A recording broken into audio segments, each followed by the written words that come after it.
think that I'm going to hiding somewhere by a gated star. Baby, It's Friday and happy hour with the Hombre, and today we're talking about Yeyo Tequila coming up next.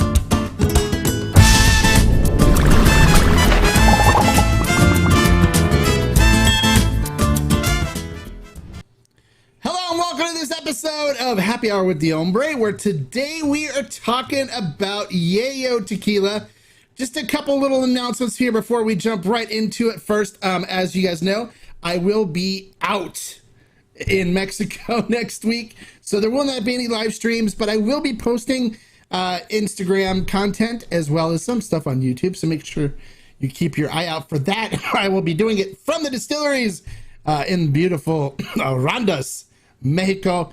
So today we're talking about Yeyo Tequila, and a good friend of mine is the owner of the brand, and let's not waste any more time. Let's bring him on. Ladies and gentlemen, please welcome to your screens, Jon Bullinger from Yeyo Tequila. Hey, Jon, how you doing? How's it going, guys? How's it going, Mark? So glad you could join us today. I really appreciate you taking the time out. I've known Jon now for a few years now, and we pretty much talk all the time about what's going on with Yayo and stuff. So I thought, hey, I'd like to share this with kind of our viewers on your story and everything. So why don't we start with first, like, how did you decide I want to go and get into creating a tequila brand? Yeah, it was when I was wrapping up college, my second degree. I felt like the professors were saying you need to have something besides a 9 to 5. You need to have something else going that can live 24 hours a day. And then I started thinking about all the different ideas, and I started going down the list. And tequila has always been something that's been very passionate of mine. And this was a long, long time ago. This is before we had iPhones. And the tequila market was not really that saturated at all. It was like less than 1,200 brands. Now there's quite a few brands out there. And it was something that was kind of untapped, and I loved the spirit, loved the culture. And so I went for it. Neighbor was from Mexico City. So we went down to Mexico with not really much knowledge on where things were. We just knew we wanted to go to Guadalajara and drive to basically try to find a distillery to partner with. And we did that through flip phones and paper maps. And it was quite a journey. Got a lot of no's, and we got a couple yeses, but they just weren't the right match for us. Didn't try any of the tequila. We only tried the piña cooked. And that was kind of how we made the decision on, moving forward to trying the tequila was really just trying the piña first. Try and cook the agave. Yep. Interesting. Wow. Yep, cooked agave. Yeah. So how did you stumble upon Vivanco and Associates 1414? It was all by mistake. We first tackled the lowlands first. And just because it was the most popular, like go to the town of tequila, go to the lowlands, and we had a couple of small leads, and I did reach out to the Mexican government, and they did help. The CRT did help tee up a couple meetings too, so we weren't just going around to just any random places.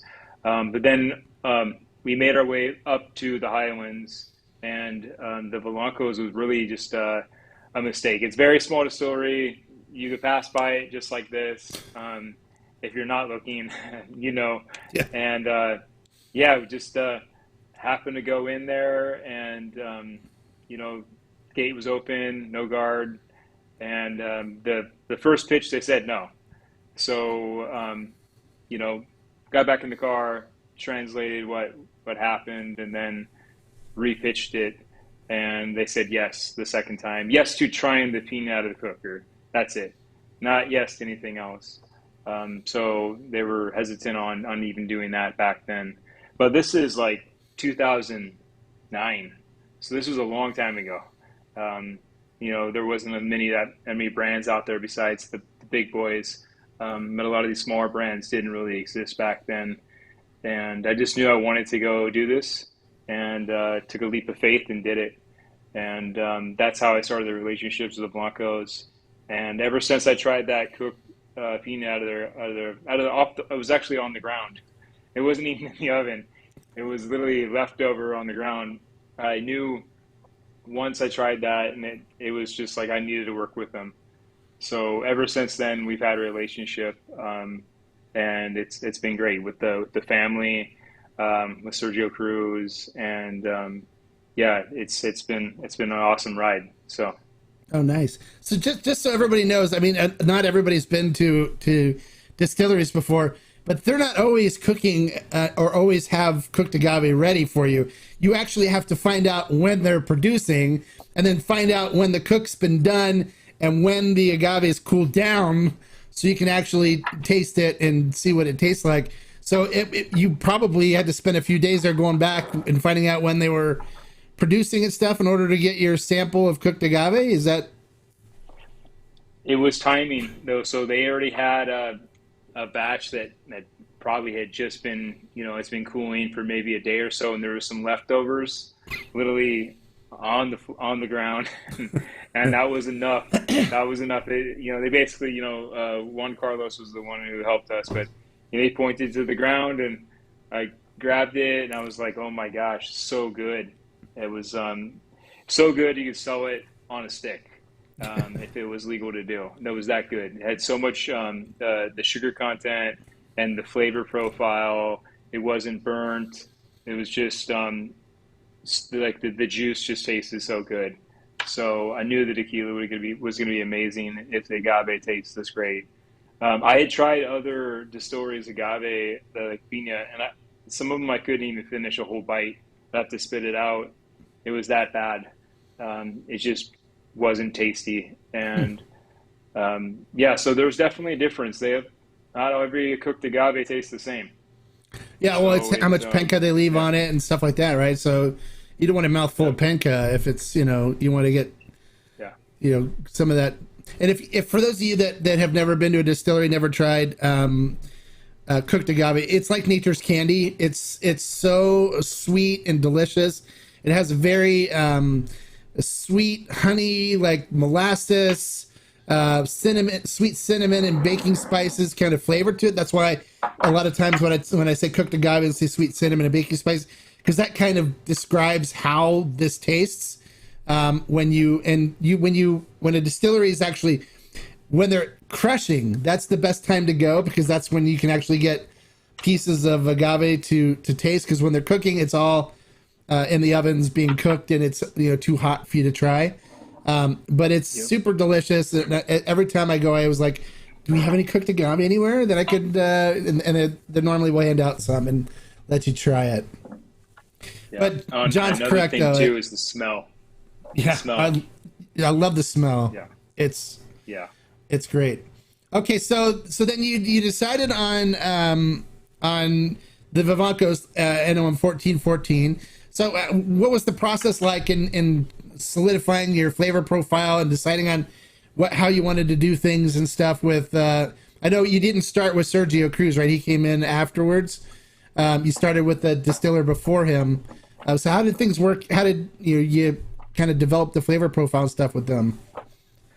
Yeah, so Sergio was there, but he was like an assistant, and Jose Manuel was the one that was doing the distillation. They also had a mentor too that was helping them with distillation too. I never actually worked with their mentor, but it was Sergio was becoming, the master distiller at some point, but he just wasn't back then. So what we did was we created a small batch of kind of what I was looking for, and then we brought it back to the U.S. And then I did focus groups on what people liked and disliked. So the taste, first impression, the nose, aftertaste, what they like and dislike about it. So I was really trying to target the American palate, and then I would go back down to Mexico, provide the feedback. We make some adjustments to the cooking methods, and we just kept on doing that back and forth. The legal process back then, Nothing was done digitally. It was all done through the mail. So it took a long time to get an import license, a long time to get label approvals from the Mexican government and the U.S. government. So we had like 2.5 years of legal stuff to go through. So we had a lot of time to refine the profile we were after because the stuff wasn't moving fastly. Today it's I'm assuming it's much faster with digital and uploading and that sort of thing. But back then it wasn't that fast. It wasn't that fast at all. Import license was a whole year because the federal government and interviews and background checks and all that stuff. But we wanted those things, so that's why they went out and did it. So you guys imported yourself? Yeah, we had plenty of time. Yep, yeah, and we wanted to control that part of it, just so it would be our name on the back of the bottle too. And then we even have the FDA clearance that we use as well. We have an FDA number. But yeah, so so that was kind of the process. Was there any issues? Plenty of time. Any issues with the Mexican government in calling it Yayo? No. Because no.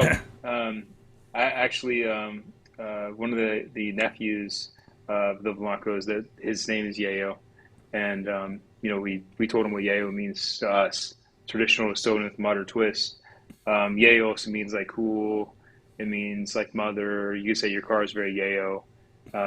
So and I actually, there's people that follow the Yeyo Tequila page. Their name is Yayo, or their uncle's name is Yayo, and I get people at least once a month reaching out saying, "This is my brother's name, my uncle's name. I want to buy him a bottle. I live in Mexico. How do I get it?" And I have to tell them we don't sell in Mexico, but when we do, we'll make sure to remember you and get you guys, bottles. So there's actually people named Yayo too. So oh, nice. Yeah, well, that's cool. Yeah.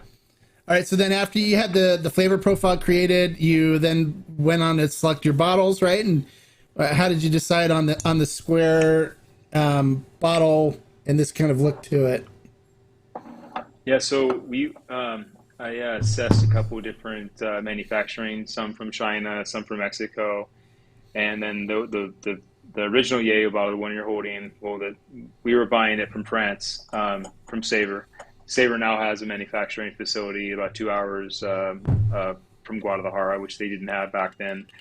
But what I was looking for was consistency and low air rate. And the bottle you see in front of you has a very, very low air rate on production. It's like, maybe 0.11% or something. It's super, super small. Out of, like, say, 10,000, maybe there's going to be 12 that are bad. So that's very, very good odds from other manufacturing facilities that are out there where the percentage is in the teens sometimes with how bad the glass is and how it's not consistent. So at the time, that bottle was brand new. No one had ever used it, and it was a brand new design. And we were the first ones to use it from Savor. Yeah, it looks very elegant. It really does. And then I have the new one too. I've got the newer bottle, but I love I always love the elegant look to these and how clean and elegant they look. Where you could sit on your mantle or it could sit on your bar, and people it would draw their eye to it, and people will say, "What's that?" Yeah. One of the reasons we went with the frosted is because when we were doing our focus groups, we were trying to do something a little different than the other brands out there at the time. And frosting was a very different thing, and also square too. So we were trying to stand out a little bit from the crowd, from the other tequilas. And also, we don't have any labels. We do screen printing, which is a whole another, process in itself, versus putting a label on. That was another thing that's a little different. But we wanted to do that to kind of stand out. And when we were doing our research, that was what was kind of getting called out in the research. But internally, the smaller group was going to do clear all the way. And then when we did the customers, didn't come back like that. So we went with what the customers were suggesting. Oh, wow. Yeah, that's interesting. A lot of these decisions were all made and still are made today by surveys. So we survey at least 1,000 people online around packaging and certain decisions, and then we let them vote. And then I take that as a pretty big indicator on what to go with based on their feedback. Interesting. Wow. I didn't know you did all this service. I knew you were a marketing guy and heavily into marketing and stuff like that. So I think it's great that you're using focus groups and doing surveys and stuff to see what the customers want. So you guys, you have something you want to see, and don't be afraid to let them know. Give them some suggestions and stuff on what you think, maybe some changes they should do or some things you'd like to see, and I'm sure they'll take it into consideration, right, Jon? Totally. Yeah, we're constantly changing, making the tweaks to the packaging, even if they're very small tweaks. But yeah, I mean, even the new packaging today, this was all run through a survey. This did not look like this when we surveyed it. There was many different variations, and we did side by side. Do you like this one, A or B, and why? And we would just go with 75% is enough for me to say, all right, that's the decision we need to make for that. And that, so 75%. Especially when you have, wow. yeah, especially when you have, almost 1,000 people every time I do this. So I have a tool that I use that basically there's no monetary compensation for them to fill it out. It's part of this network that I use. And basically, so we're not paying them to tell us their feedback. This is true, honest feedback with no funds tied to it. So now it's like it's different because it's more honest instead of just checking the box. They're not getting paid for checking the box. Oh, nice. Well, anytime you need a suggestion or one opinion, you let me know. I'll be more than happy to help too. Oh yeah, definitely. Yeah, definitely. Yeah. Hey, everyone's. Yeah, we want it to be around the people, not so much us. So definitely want them to have a voice. I think that's awesome. That's great. Okay, so you started out with the Blanco, right? And so things have been going very well with the Blanco. I know ferment and still, we sell a ton of it, and people love it, and they keep coming back and buying more of it. So what's next for Yayo? What are we looking at coming up here? Yeah. Well, we actually had you're going to be with us hopefully in November or January to pick out your barrel or barrels, but we have the Yeyo Reposado, and let's see, get back over. There we go. Yeyo Reposado here. So this is aging right now in Mexico.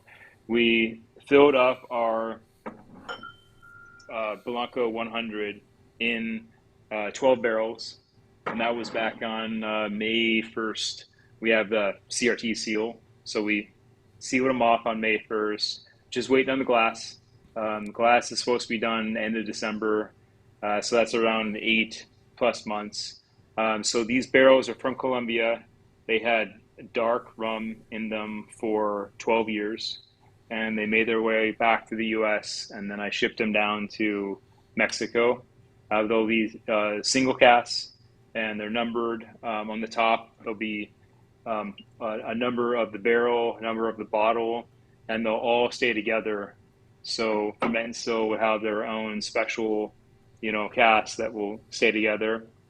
No one else will have access to it except for ferment and still. And yeah, I'm really looking forward to it. I can't wait to go down there and try all 12 of them and all, the same day or over 2 days or something. And I'm really curious to how it's going to taste. I have an idea though. I think it's going to have like agave. It'll be agave forward. It'll have some sweet notes. I think it'll have some almond notes from the rum. So I'm really curious. This will be the first time the Blancos have ever had rum barrels in their facility. So yeah, I'm very curious to how it's going to turn out, and I'm sure it's going to be delicious. It sounds like it's going to be fantastic. And the Tequila Barrel and Agave Collective, which is my group, we're still going to be the first to get a barrel from it. Yes, we're still going to be the first to get the single barrel of the Yeyo Reposado, which I'm super excited about. And Jon and I have talked about. I'll fly down with him to select our barrel. So I'll pick the best of what he's got down there for us. So for those of you that are members of the collective, that's one thing that you have to look forward to. And then for anybody that on the collective doesn't anything left over, it will go up on Ferment and Still for public purchase, which would be great. And if we need to buy 2 barrels, hey, we'll even do that if the desire for it is enough. Then I would definitely consider buying 2 barrels. That wouldn't be a problem at all. Now, I have had tequila in rum barrels. Ocho did it with their tropical, and it's actually really, really good. And there is a marzipan kind of flavor to it. So I'm really looking forward to seeing what your barrels are like. Matter of fact, I wonder if Checho will give me a taste of it while I'm there next week. Yeah, I'm not, I was actually like, I don't know what the rules are around the seal, and I don't know if you can. So I want to try it too. I don't know if he has the authority to break the seal and then seal it. I don't know. So hey, if he lets you try it, go for it, Mark. But I just don't know what the rules are around it, and I think you have to. I think you can break the seal, but then you have to bottle it like within like that period of time. Yeah, there has to be a CRT person there watching. And oh, there it is. That's it. Yeah, because you have tequila aging for like 5 years. You want to try it, right? Maybe you have to have the CRT present to try it, and then they put the seal, they sign it, and then it stays in there. Because I don't think they want you adding anything to it or doing anything to it after they've signed and sealed it. So but if you can hold off until the end of December, I'll hold off. We can do it together. We'll go together. We'll fly down together. I told you I'm all about that, so just let me know when you're ready to go, and I'm down there with you. And Checho, Sergio, Cruz and I are good friends. Every time John goes down and hangs hanging out with Sergio, I always get text messages and stuff from him. Yep, exactly. that they're hanging out, having a good time and stuff. So when we go down in December, we're also burying another bottle of Yayo, so maybe you can go with us on that journey. Just don't tell anyone the location of the next bottle. My lips are sealed. So just so you guys don't are wondering what it's talking about with that, the Lot 100 that they just released recently, it's not here in California yet because the Southern needs to get rid of their stock before they'll bring it in. but you can get it at other states right now. Excuse my cough. But inside the box, there's a treasure map. There's a map, and what they did is they buried a time capsule with a 1-of-1 bottle of Hoven in it. And so people are running around with pickaxes and shovels now around us, trying to find this 1-of-1 bottle of Yayo. And if you find it, then congratulations, you have a 1-of-1 bottle of Yeyo Hoven. Yeah. So every year, what's the plan? Every year you're going to do a different... In December, yep. So what we'll do is, the last batch, not the 100 before that, is what is used for making the Hoven. And then we use a 10-year Viva Mexico for 10% of that. 90% of it was the old batch from, it was like 2019. So that's what's in the Hoven. Each bottle is also signed by every person in the distillery. And the neck is covered in white pearl wax, flake pearl wax. And then inside there's also 4 letters, one from Sergio Cruz, Sergio Valanco, me, and Ed. And it's all in there. So you get a lot more than just the juice. You're getting like signatures, letters, 4 letters inside each one. And so it's very unique. And then, so every December we're doing the same thing, updating the map. The map will have another location on where we're burying. And then this year we'll take the lot 100. We do the same thing, 90% of it. And then we'll take another 10-year and we'll mix it together, make the Hoven, and again, sign and do the same process, update the map again. We want people to find this too, because, The Hoven's a mixture of Blanco and the repo? No, extra and Yayo. So 10-year old extra añejo. That's the Viva Mexico. It's their 25th anniversary edition, 10-year old. So it's very, very good. But we're only doing 10% of that, and then 90% of the last batch. I need to talk But to when you're there, Sergio Mark, about sharing that yeah, 10-year with me, because he's yet to share yeah, the 10-year with me when I've been there. there's not So, so much of it left. Yeah, not so much left. I think they only made 250 bottles of it. But in December, you can watch the process where, I'm getting out our wax pellets. I'm heating up the stove. I'm dipping the bottle. I mean, I'm doing all of it because they don't do any of that stuff for you. It's all our stuff that we brought in there from the States. And then we're going through the process of, putting it all together and all that stuff. And one other thing that's kind of different now is we'll have a book there for everyone to sign. Mark, you can sign it too, and it's a basically kind of a letter. You can write anything you want inside of it. Sign your name, what you like about Yayo, and that will be there in the back of the distillery where we have over barrels. It's kind of where all the most of the Yayo stuff is back there. I would be honored, and I'm honored that you featured me on the map too, and asked me about that when I saw you last time. That's Yeah. for those of you that have seen the map. If you look down at the bottom, you'll see a TTH. That is the Tequila Hombre. Exactly. So I am featured on the map. One sec, Mark. I was going to grab this right here. Oh, no problem. Let's see here. I was going to show you what the book looks like. So this will be coming down to Mexico. Oh, nice. Wow.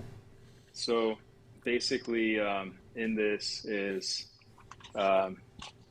basically there's just like anyone, let's say everyone that's touches Yayo. So the farmers, anyone in the bottling line, supply chain, they'll all be signing this. So these are just people that have already been, touched the brand. Move it over. There you go. There you go. Here. Yeah. So it's yeah. So people just write whatever they want in there that have any influence. So we have a lot of pages in there, but this will be at the distillery, and then anyone who comes to visit this distillery and they want to sign this book, they can. There'll be a pen in there, and then they can write whatever they want. But Sergio Cruz will sign this. Whole Vilanco family will sign it, and then everyone at the distillery, and then anyone that visits 1414 if they want to. This will be in by our barrels. Oh, nice. When I travel with Jon, just so everybody knows too, everyone watching, when I travel with Jon, I will document this with video, and then we'll post it on Instagram as well as YouTube, and do a nice video for you guys so you guys can see kind of everything that went into to planting this time capsule with the next edition in it, except for where it's being buried. We won't disclose that to you guys. And then you'll have to find it based on the map. So Exactly. all right, so we have the repo coming out now. There's also like an extra añejo that's in the works too, is right? It's we have product in the barrels. We don't have glass production. It's been tough with just COVID and just like the lead times. The lead times are still with Savor around 8 months, and the minimums are very, very high. So we have around 1,300 bottles that would turn into bottles. But the problem is that the minimum is 10,000 bottles. So once you print it, we'd have a lot of leftover bottles. So we are working on possibly creating a different bottle with a glass supplier that can make lower amounts. So we're not wasting, 8,000 plus bottles that we can't fill. We did make it in a Yeyo bottle, but we passed the period of it being in Yeyos, and now it's moved to extra. Yes. We've already passed the 3-year mark. Yeah. So now it's again, glass delays has changed that, so we couldn't bottle, and now it's turned into extra.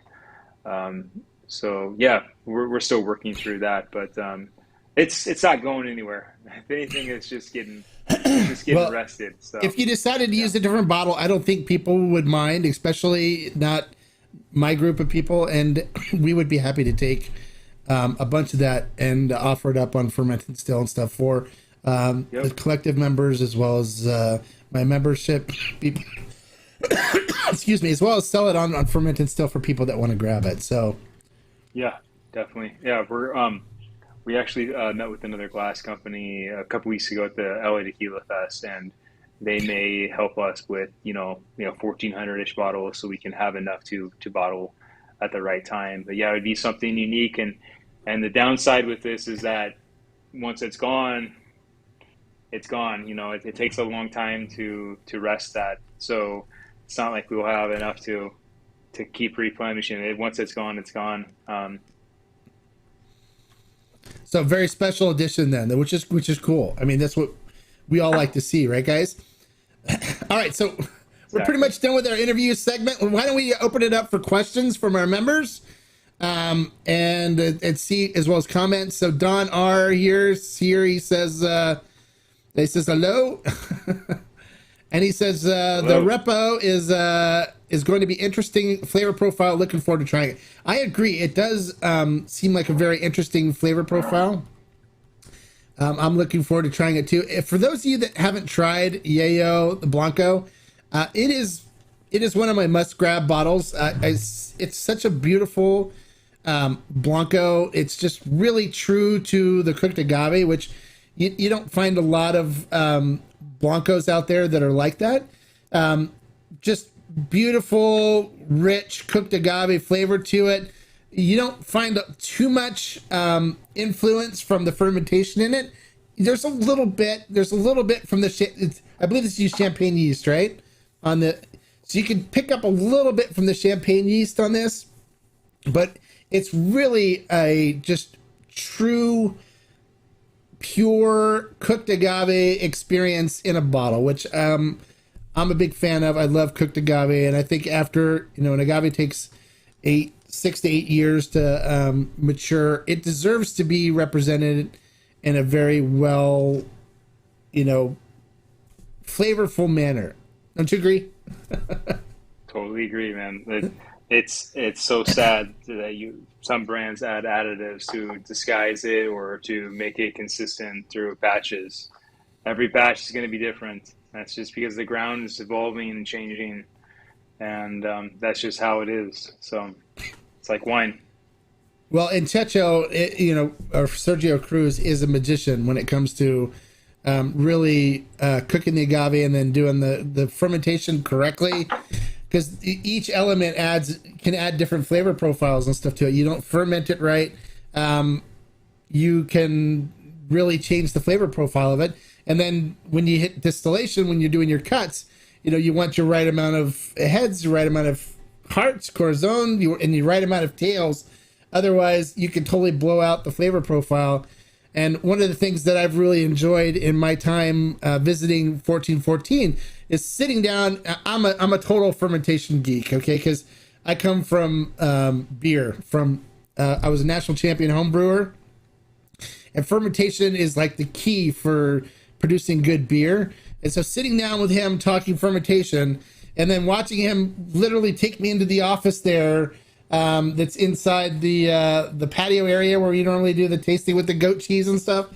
He takes me in there on the dry erase marker board, drawing his distillation curve, and we're just sitting there for like an hour and a half, going over nothing but distillation and cuts and stuff. And it was like, oh my God, this is like pure gold. Yeah. And it's crazy. Like you change one, it changes the other. So you gotta be like, you have to know what you want.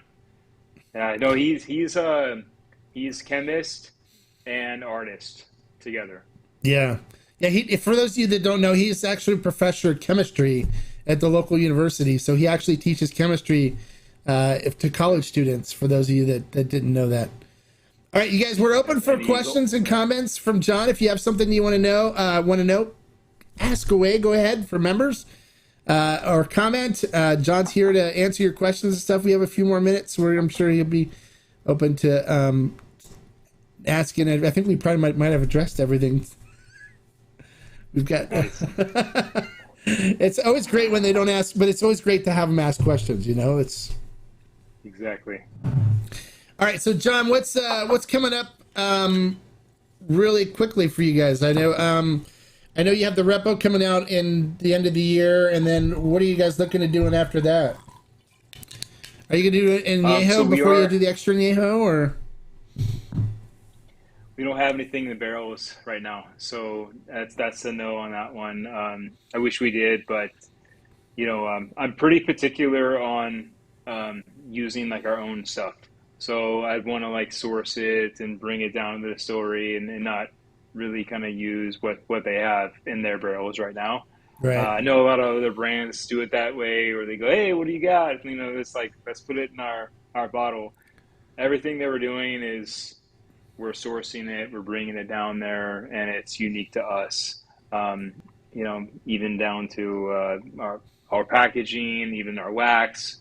That stuff's not that's not there. We bring everything down there, and we work with them to kind of integrate it. And even with like our cooling method that we're using now, we work with them to integrate our kind of like approach to cooling during double distillation, the second distillation part. But we think those are important things to be, that involved with that to make our brand kind of stand out from any other brand that's coming out of there. So So I'd what say do you what's do next different with is cooling? That's interesting. I didn't know that. yeah. So on this batch 100, one thing that we're doing with the radiator cooling is we're keeping the temperature consistent throughout like a winter time period or a summer time period, and that is keeping that temperature in the radiator around like 10 degrees. And we have a backyard style method of doing it, which is not the best way to do it, but it was the first approach. And then we are looking for more tech to keep it kind of consistent and regulated during when we're making Yayo. But right now we're still working out what that device is and how we can use it and how we can test it to keep that temperature kind of down in the like 10-degree level. And that means the machine is not working as hard during double distillation to cool down. So if you can regulate your radiator water, then that machine is not working as hard to doing the double distillation. So what we're doing is we're trying to be consistent throughout batches, throughout different times of the year, and that is trying to capture that lower temperature in the water. Oh, So interesting. So that's on the second yeah. distillation. You're running 10-degree water through the coil on to do the cooling on it. We're trying to. So we have thermostat in there, and we're trying to keep the temperature down to that. So, because different times of the year you have temperature outside's hotter or colder, Right. but we're trying to create consistency throughout the year. So during the winter months, it's the same as the summer months during distillation, and that does factor in a lot of it to the taste if you want to keep that temperature as low as you can during the double distillation because it does impact the taste. So we have a way of doing it. It's low tech. It's not really. We want to try to create like a more of a not low tech but more of a high tech approach on it. And Sergio has a couple ways we can do that. We Like a just haven't glycol, implemented the like a glycol cooling you know system, or maybe something like that. So we're still working with him on what that looks like and you know how it works out and how it keeps the temperature down. But the low tech option is working, but it's not going to be something I think we want to do forever. So that part will be something we use only for Yayo. oh, nice. I know I was there in January, sitting with Sergio, and I know he said 10 degrees is where they want to actually the perfect fermentation temperature as well. So it's interesting that you're Yeah. balancing the perfect fermentation temperature with the perfect second distillation temperature as well on the Hmm. cooling Yeah. aspect coming out of the still. That's cool. That's interesting. Yeah. Because I feel like the when the temperature is cold, the tequila tastes different than if the temperature is warm outside. So I'm trying to get rid of the environmental factors that are happening and trying to create consistency with depending on whatever time of the year it is. And there is a way to do that through keeping that water cold so the machine's not working as hard So, like I said, we have a low tech strategy we're using, and then there's obviously this more technical device that we haven't purchased yet, but we'd like to like eventually buy something that does what we're trying to accomplish. Oh, nice. So how often do you guys produce a batch every for a It year? So depends. like every three Uh, months or it, it depends. So twice a year is kind of on average right now. So we're getting ready to produce the lot 101, and so that's going to be that's in the kind of the works right now. Picking out the agave fields that we're going to use, and then 102 will also come out next year. So 101 will come out next year, and 102 will come out next year. okay. Oh, And great. then Mark, when you go down, um, when we go down together, I'll also bring you over to uh, the extra storage unit, and you can see the 20 something plus pallets of Yayo glass, the 12 plus pallets of Yayo boxes, and you can see like where lot 101 and potentially lot 102 will be filled into. Like they're slightly different than what you see today. Oh, nice. I look forward to it. Yeah, And and then these bottles would be there hopefully. I'm hoping end of December. So maybe when we're on our trip, maybe not. We're just waiting on the glass factory to finish them. And for those of you that don't know, that right now there's supply issues with glass making, where they're not getting the raw materials they need in order to produce glass. So there's actually a waiting list for glass, where people are waiting, and some brands are waiting somewhere between 4 to 6 months in order to get their supply of glass Yeah, in. And it's not, it's not a Democrat, political thing. It's a worldwide shortage, and Mexico is the second largest producer of glass in the world, I believe, next to China. So it's real and it's worldwide, and it's just an issue that unfortunately is coming from the whole world being shut down due to COVID. So we're still trying to get the yep, supply line back up and back into getting the supplies and stuff everybody needs to produce what we need to yeah. supply the world. We we ordered these back in April, and we won't have it till end of December. And then this bottle took 10 months to make. 10 months. 10 months, It's 10 months. which That normally would be was like a three yeah. week kind of order thing, right? For you, 3 months would be like normal before COVID, 3 months. Okay. and 3 months is not a problem, but like 10 months is like so. Right now, they want my order for June of next year. So right now they're asking for my order of June of next year. So that's how far out they are. If I wanted to order glass right now, I'd get it in June of next year. Yeah. So you be better get in the queue quick. Otherwise, you could be waiting for longer than that. Oh, that's Exactly. horrible. Yeah. So it's really horrible. So I'm hoping that things change in 2023, 2024, and we get back to some normal type of 3 4 month period. But right now that's just how far out it is, Yeah. unfortunately. All right. So Pedro Diaz just asked a question. He wants to know. This is hello, John and Tequila Hombre Man. In what year did Yayo begin bottling and selling to the public? So great question. So when I was in my early, let's see, I was like 24, 25, I started going down there and, it was with the Blanco family. So we sold for, I think, 2 years. We sold out. Basically, the brand went away, didn't have any more money. Like, we sold out quickly. I didn't know what I was doing back then. And then that was in 2012. And then years have gone by. We haven't had product out anywhere. And at the end of 2019, I brought the brand back. So much wiser, older, and I still kept in contact with the Blancos. And then I came back with a whole new plan. Before we were only selling in one market. It was pretty much Oregon was the only place we were selling, and we were actually the number three selling tequila in ultra premium space. So it was Patron, Don Julio, and Yayo. But when it came to sales back then, so we sold out quickly.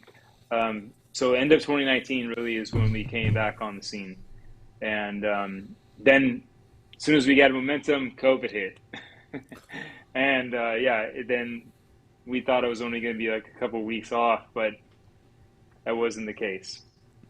COVID hit and things changed. So, but now we're moving. So, yeah, end of 2019. There you go. So, and end of 2019. And so for those of you too that don't know, Ferment and Still, we sell a lot of Yayo.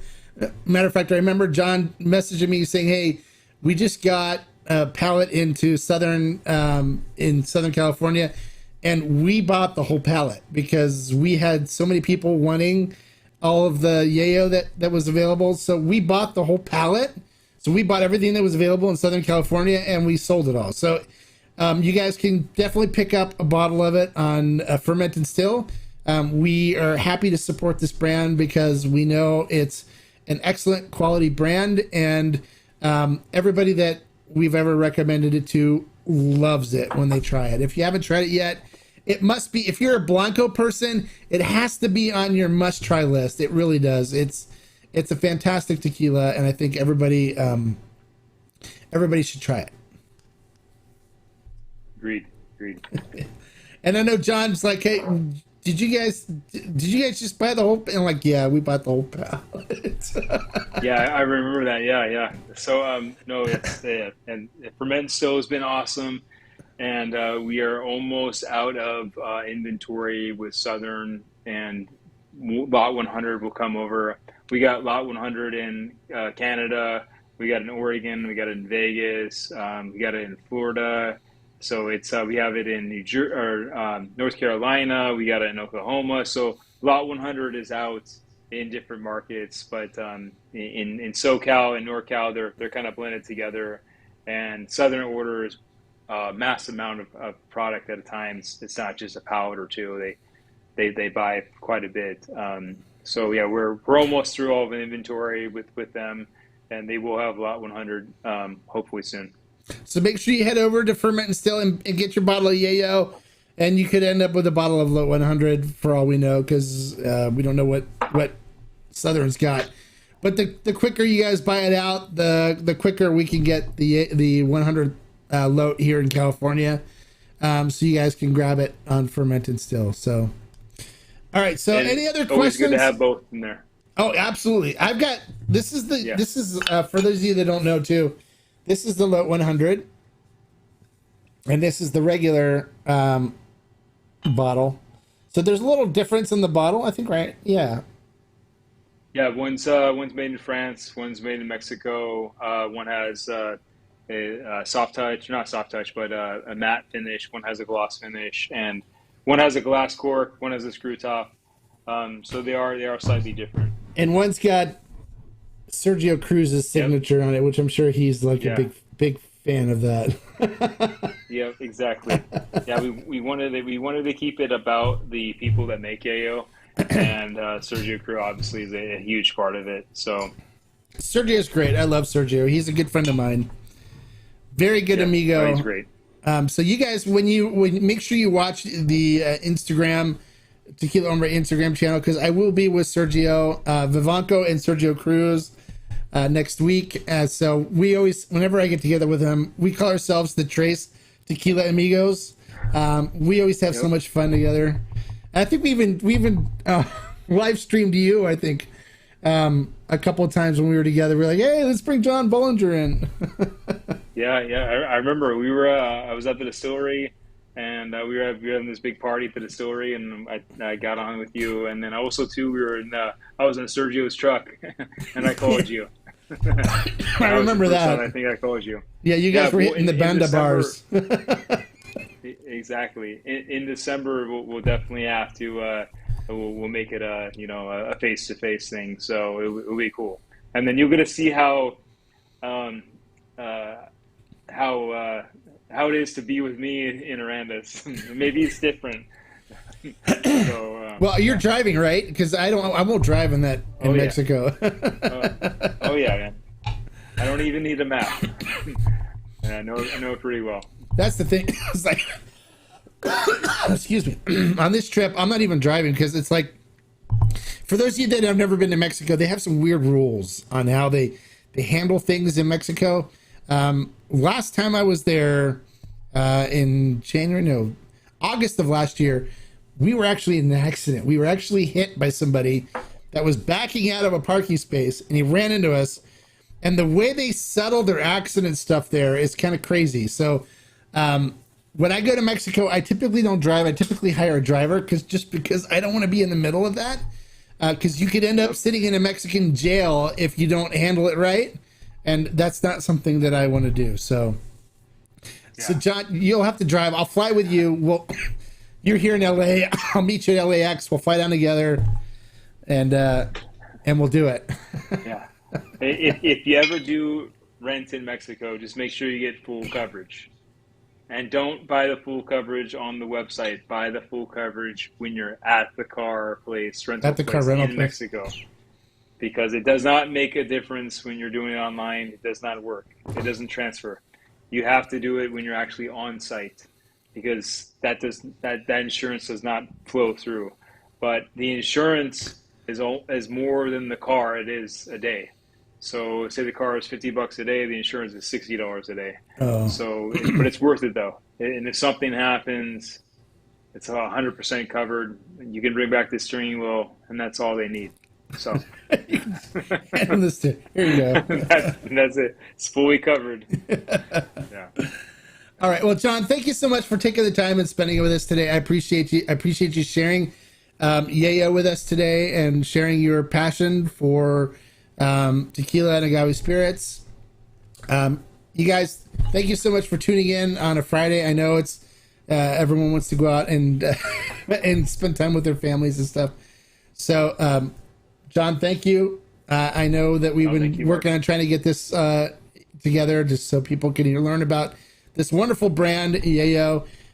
For those of you that are members on the channel and stuff, look for the stuff that I'm going to be posting from Mexico next week. And I know Jon knows this, but like I always say, life is too short to drink bad tequila. So grab a bottle of Yeyo, right? And you'll be in good shape. Salute. Right. Bye, guys. Have a great weekend. I guess. Great weekend. Thanks, Mark.